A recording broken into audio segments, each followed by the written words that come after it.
महामुनि व्यास बहुत से वेदों और महान कथा महाभारत के रचयिता थे, जिनके जीवन का सत्य भी कुछ भिन्न है। इस लेख के माध्यम से हम उनके जन्म से जुड़े समस्त तथ्यों पर प्रकाश डाला है।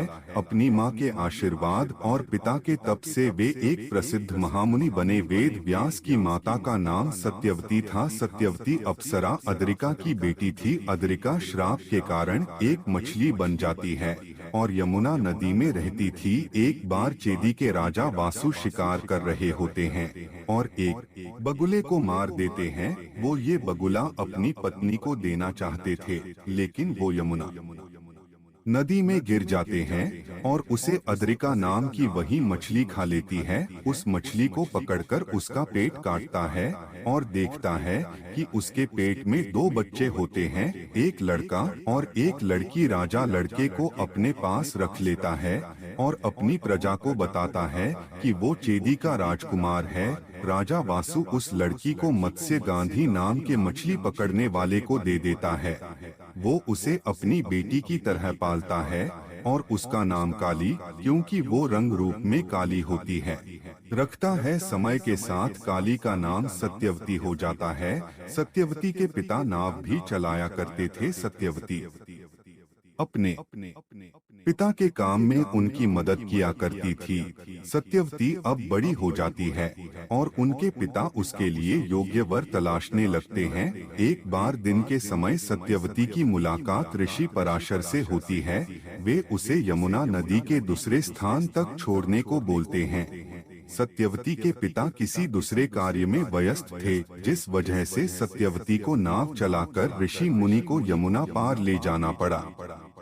ऋषि मुनि सत्यवती के रूप से मोहित हो जाते हैं और विवाह के पहले संबंध बनाने का आग्रह करते हैं, लेकिन सत्यवती यह कहकर मना कर देती है कि वो ब्राह्मण है और सत्यवती मामूली मछली पकड़ने वाले की बेटी। ऐसा करने से उनके कुल की प्रतिष्ठा मिट्टी में मिल जाएगी। ऋषि मुनि सत्यवती की बात नहीं मानते हैं। तब सत्यवती ऋषि मुनि के श्राप के डर से उनकी बात मान जाती है, लेकिन उनके सामने एक शर्त रखती है। वे उनसे कहती है कि अपने संबंध के बारे में किसी को भी पता नहीं चलना चाहिए, उनको कभी कोई गलत दृष्टि से ना देखे, और ये भी बोलती है कि उनका पुत्र जगत में बहुत प्रसिद्ध और विद्वान हो, उसके ज्ञान की चर्चा दूर दूर तक हो। ऋषि मुनि उनकी ये बात मान जाते हैं और वेद व्यास के जीवन की शुरुआत होती है। ऋषि मुनि और सत्यवती का एक पुत्र होता है। ऋषि मुनि इसके बाद चले जाते हैं और वादा करते हैं कि वे सत्यवती से कभी नहीं मिलेंगे। सत्यवती का पुत्र ऋषि मुनि के तप और आशीर्वाद से तुरंत बड़ा हो जाता है और एक हट्टा कट्टा नौजवान बन जाता है। वो अपनी माँ सत्यवती से वादा करता है कि जब भी वो उसे बुलाएगी वो तुरंत उसके पास आ जाएगा और उसकी मनोकामना पूरी करेगा। उस समय उसका नाम कृष्ण रखा जाता है।